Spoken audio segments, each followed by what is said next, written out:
നമസ്കാരം. ദേവൻ്റെ കാര്യത്തിൽ വളരെ ഉത്തരവാദിത്തമുള്ള ഒരാളാണ് തന്ത്രി.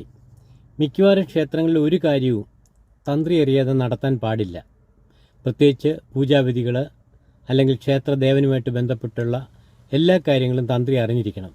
ഇപ്പോൾ ശബരിമലയിലെ കാര്യം പരിശോധിച്ച് കഴിഞ്ഞാൽ തന്ത്രി അറിയാതെ കൊടിമരം മാറ്റാൻ പറ്റില്ല.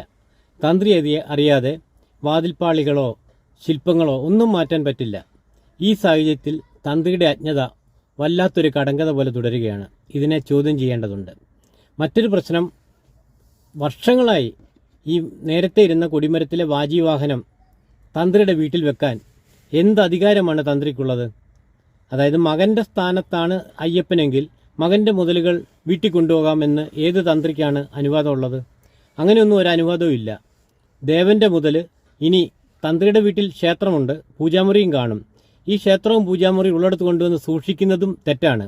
കാരണം ഒരു ക്ഷേത്രത്തിലെ മുതൽ മറ്റൊരു ക്ഷേത്രത്തിൽ സൂക്ഷിക്കണമെങ്കിൽ അതിന് ആധികാരികമായ ചില ചടങ്ങുകളുണ്ട്.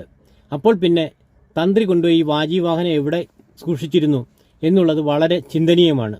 ഇനി ഈ വാജിവാഹനം തിരിച്ചേൽപ്പിക്കുമ്പം, കാരണം ഇതൊക്കെയെന്ന് പറയുമ്പം വളരെ പുരാതന വസ്തു എന്ന നിലയിലും ദേവചൈതന്യങ്ങളിൽ ഉപയോഗിച്ചിരുന്ന വസ്തു എന്ന നിലയിലും വൻ വിലയുള്ള സാധനങ്ങളാണ്. അത് ആര് തന്ത്രിയുടെ കയ്യിൽ ഏൽപ്പിച്ചാലും ആര് തന്ത്രിയുടെ കയ്യിൽ കൊടുത്താലും അവരും കുറ്റക്കാരാണ്, കൊണ്ടുപോയ തന്ത്രിയും ഒരേപോലെ കുറ്റക്കാരാണ്. എന്തൊരു ആധികാരികതയിൽ കൊണ്ടുപോയി എന്ന് തന്ത്രി പറഞ്ഞാലും അത് താന്ത്രികപരമായിട്ട് തെറ്റു തന്നെയാണ്. അതിന് തന്ത്രി ഉത്തരം പറഞ്ഞേ മതിയാവൂ. അതിനെ ഉത്തരം പറയിപ്പിക്കാൻ വിശ്വാസികൾ ബാധ്യസ്ഥരാണ്. നന്ദി, നമസ്കാരം.